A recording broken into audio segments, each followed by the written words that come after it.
అందరూ అంటుంటారు కదా, మాకు అమ్మవారి అనుమతి దొరికింది, ఆ వెంకటేశ్వర స్వామి రమ్మని పిలుస్తున్నారు, ఆ భగవంతుడు మాకు దర్శనానికి అనుమతించిండు, మేము వెళ్తున్నాం, ఇలా అందరూ అంటుంటారు.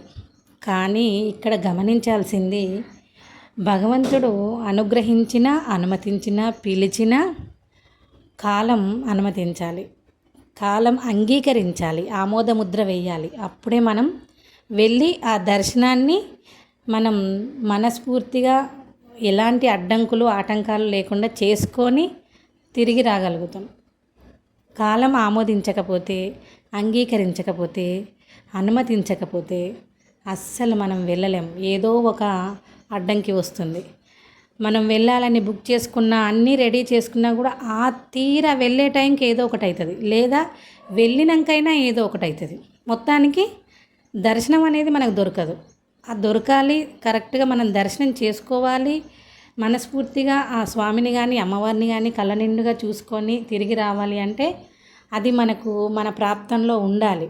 అది మన ప్రాప్తంలో ఉంటేనే కాలం అనేది అనుమతిస్తుంది. ఇది ఎందుకు చెప్తున్నా అంటే, నాకు స్వయంగా 2 సార్లు జరిగింది ఇది. ఫస్ట్ నాకు అర్థం కాలేదు, కానీ రెండోసారి అయినప్పుడు బాగా అర్థమైంది.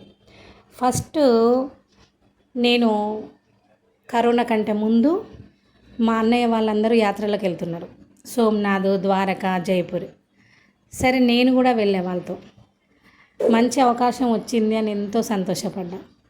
కానీ ఏమైంది, నాకు అనుకోకుండా 15 రోజుల ముందే నాకు అక్కడ డేట్ వచ్చేసింది.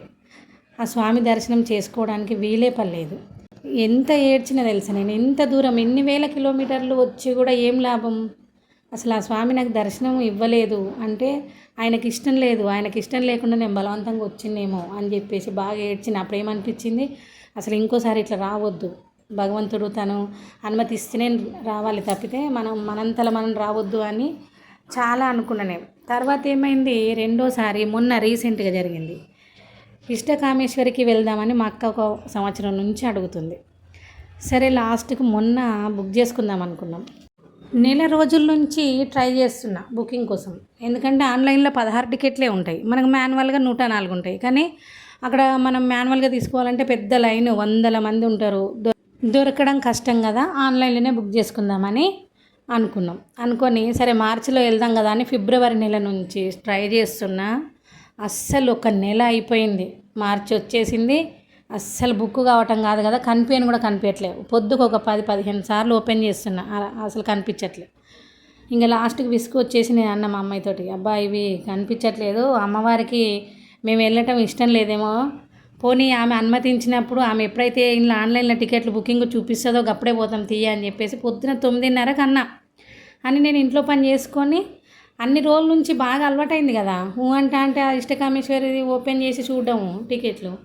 ఆయనతో 11:30కి ఏదో క్యాజువల్గా ఇట్లా అని ఓపెన్ చేసేసరికి 4 టికెట్లు కనిపిస్తున్నాయి.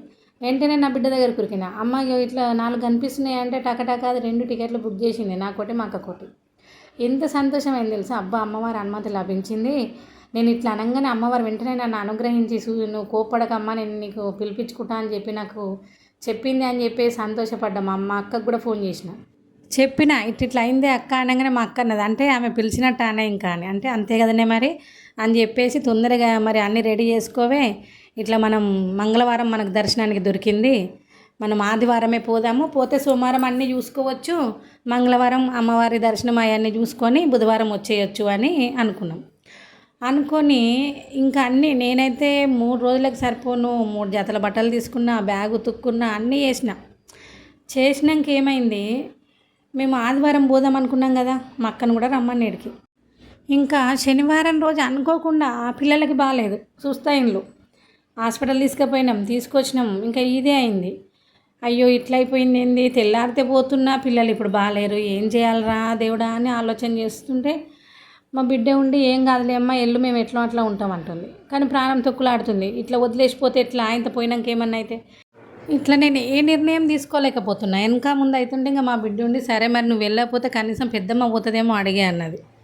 ఆయనతో మా అక్కకు ఫోన్ చేసిన, అక్క ఇట్లుందే పరిస్థితి, మరి నువ్వు వెళ్తావా, నీ టికెట్ నీకు పంపిస్తా ఫోన్కు అని అంటే చూస్తే మా అక్కకు ఫుల్ ఫీవర్ అంట. అస్సలు నేను లేవలేని పరిస్థితుల్లోనే చాలా ఫీవర్ ఉంది, నేను వెళ్ళలేను. నేనే నీకు ఫోన్ చేద్దాం అనుకున్నా, ఎవరన్నా ఉంటే తీసుకొని వెళ్ళవే నువ్వు అని చెప్దాం అనుకున్నా అని అదంటుంది. నిజంగా అప్పుడు అర్థమైంది, నాకు జ్ఞానోదయం అయింది అన్నట్టు, కళ్ళు తెరుచుకున్నాయి. అమ్మవారి అనుగ్రహం కాదు, అది మన ప్రాప్తంలో కూడా ఉండాలన్నట్టు. ఆ టైంకు అక్కడ పోయి చూడాలనేది మనకు అది రాసిపెట్టి ఉంటేనే ఆ కాలం మనకి అనుమతిస్తుంది, లేకుంటే కాలం మనల్ని అక్కడ పోనివ్వదు, పోయినా మనకు చూసే అవకాశం ఇవ్వదు. అది నిజంగా నాకు బాగా అర్థమైంది. ఇట్లాంటిది మీకు ఎప్పుడైనా జరిగిందా? జరిగితే నాకు కామెంట్ చేయండి. ఈ వీడియో మీకు నచ్చితే లైక్ చేయండి, అందరికీ షేర్ చేయండి, సబ్స్క్రైబ్ చేసుకోవడం మర్చిపోకండి.